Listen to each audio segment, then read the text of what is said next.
Confidence isn't something you wake up with one morning. It's not a switch that suddenly flips on. It's something you build. Picture this. You're starting your to-do list, your goals, or that dream you've been talking about for months. Maybe it's starting a side hustle, speaking up more at work, or finally getting back into the gym. You tell yourself, once I feel more confident, I'll do it. But here's the truth. That confidence you're waiting for, it doesn't come before the action. It comes because of it.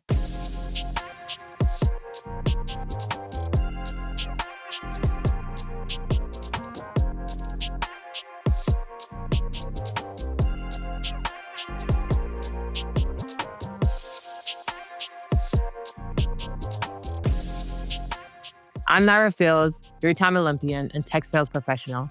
And today we're breaking down the confidence loop, how small actions build proof and that proof turns into belief into yourself. Once you understand this loop, you'll never wait for confidence again. You'll create it. So step number 1, start before you feel ready. Courage comes first. The biggest lie we tell ourselves is that we need confidence to take action, when really we need courage to take the first action. Before you feel ready, courage comes first. Confidence isn't built in the planning stage. It's built in the doing. That first step outside your comfort zone, when your stomach drops and your mind starts listing every reason why you shouldn't do it, that's where real confidence begins. Like MJ once said, I've missed more than 9,000 shots in my career, and that's why I succeed. That quote isn't about perfection. It's about courage, the willingness to take the shot even when you don't know if it'll go in. Let me ask you this. What's something you've been putting off because you don't feel ready yet? Maybe it's launching that business idea, posting that video, or reaching out to someone you've been nervous to connect with. What's that thing that keeps sitting on your heart because you're waiting to feel confident first? Recently, I've been doing research on what it takes to start my own practice as a mindset coach. And honestly, it's scary. The investment is a lot. I'm talking about putting my hard-earned money into something that might not work out. And that fear creeps in. What if I fail? What if I'm not ready? But instead of freezing, I've been taking small action, doing more research, asking questions, taking my time to learn about marketing, business, and branding side of it all. And even though I don't have all the answers yet, I know there's going to come a point where I have to make a choice to fully go for it. That's when I'll have to lean on courage and remind myself of all the times I figured it out, even when I wasn't perfect. So this is why it matters.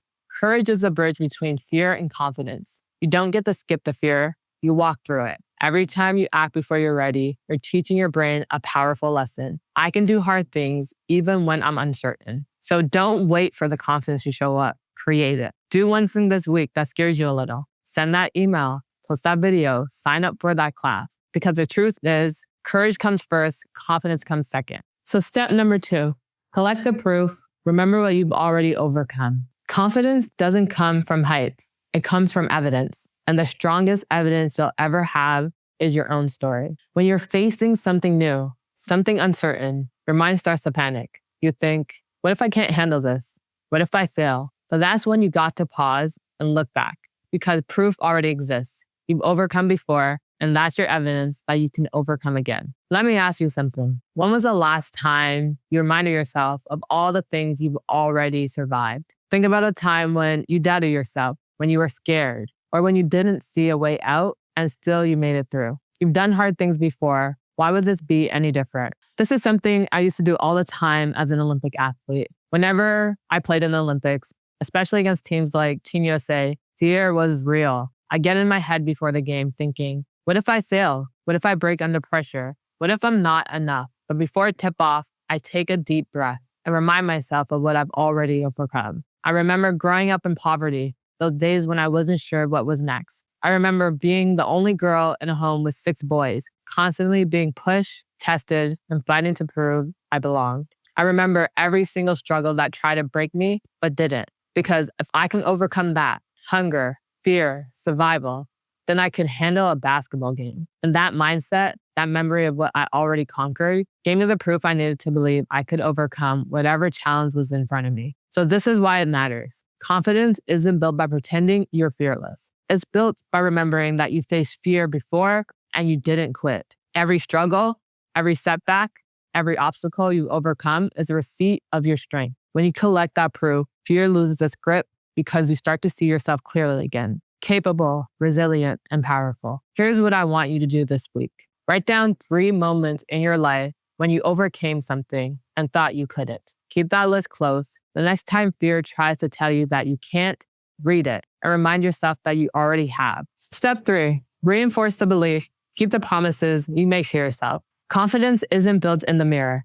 It's built in the moments when no one's watching and you do what you said you were going to do. Let's be real. Most people don't keep the promises they make to themselves. You say you're going to wake up early and you hit snooze. You say you're going to start that project and you push it to next week. You say you're going to take your goals seriously, but your actions don't match your words. And then you wonder why you don't feel confident. Let me ask you this. How can you trust yourself if you keep breaking your own word? How can you believe in your potential when your actions prove otherwise? As a 3-time Olympian, I can tell you firsthand, confidence didn't come from medals, titles, or social media highlights. It came from the small, unseen moments when I kept my word to myself. I was confident not because I was a 3-time Olympian, but because I was consistently the type of person who did what I said I would do. If I said I was going to train at 6 a.m., I showed up. If I said I wanted to get drafted to the WNBA, I did it. If I said I was going D1 on a full scholarship, I did it. And when I was 13 years old, I told myself I was going to get out the hood and break the cycle of struggle, and I did that too. Now, not everything I said I do happened the way I planned, but more times than not, when I said I was going to do something, I followed through. And that's where real confidence comes from. Confidence is just self-trust. It's believing your own word because you've proven it to yourself through action. If you keep breaking promises to yourself, you're teaching your brain that your word doesn't mean anything. But when you keep your word, even in the smallest ways, you're building a foundation of trust. That's the difference between people who say they're confident and people who are confident. Confidence isn't something you talk about. It's something you prove. Here's your challenge this week. Pick one promise to keep. Not 10, not 5, just one. Show up for yourself, even when it's inconvenient. Because the moment you start keeping your word, you'll start believing in yourself again. And that's when everything changes. Confidence isn't a gift. It's a loop. Action creates proof. Proof builds belief. And belief fuels action. So don't feel ready. Don't wait for motivation. Start small, start scared, but start now. Because the version of you who's confident, they're built one small win at a time. If this episode hit home for you, take 10 seconds right now. Subscribe to The Champion's Mind on Spotify, Apple Podcasts, and hit subscribe on my YouTube channel so you never miss an episode. Honestly, we're just getting started. I want to take you guys along on the journey with me. And remember, your mindset is your power. Use it. Peace.